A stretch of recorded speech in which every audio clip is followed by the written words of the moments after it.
As expected, Reddit CEO Steve Huffman yesterday did a Reddit AMA to talk about new restrictions on speech for the network. Christina Warren, this is probably less than a lot of people were expecting, certainly less than what I was expecting. Can you tell us a little bit about what the new rules and policies are for Reddit? So there's not a whole lot that's different. I mean, basically, he's saying that one of the big things he does say is that they need to actually codify having some actual policies and having some actual content policies, because until now it's kind of been amorphous, and some of the things will kind of depend on. He quoted the Supreme Court, their decision on what constitutes pornography. I'll know it when I see it.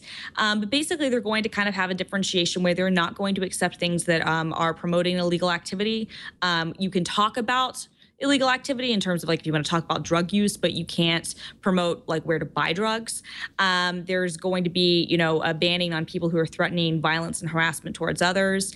And they're going to be classifying in a way that's not really clear now some of these more hateful communities, so that they have kind of an NSFW type of filter, so that they won't be immediately visible or findable by regular people. So hardcore racist subreddits, of which there are several or many, will be considered adult content. To me, the trickiest thing is the actual rule for the violence part of it is any kind of speech that incites violence. So that is up to interpretation, and this is the problem with social sites like Twitter or like Reddit, where they have staff who are essentially making these judgments. So, for example, if you said everybody should go beat up, ugly people or something like that, that would be a clear case of, inciting violence. If you said, I had a dream last night where I had this thought, is that inciting violence? Or if you say, I support the war in Afghanistan, is that inciting violence?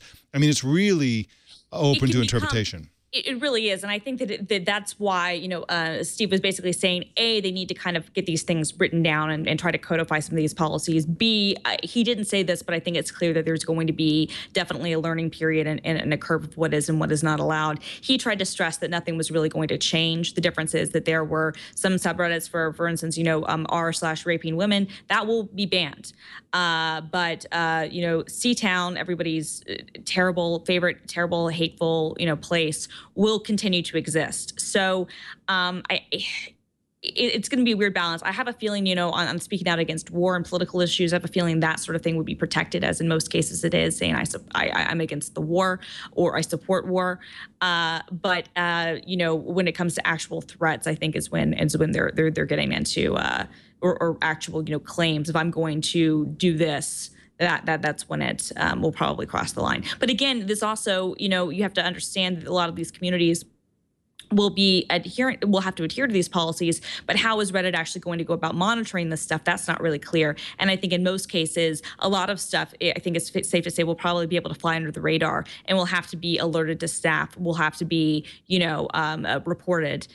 So I think it's possible that there's some people who might be able to skirt around the rules simply because their subreddit might be small enough and only incite a small enough group of people that it might not, I guess, arouse suspicion, so to speak, of the people who have the abilities to ban stuff.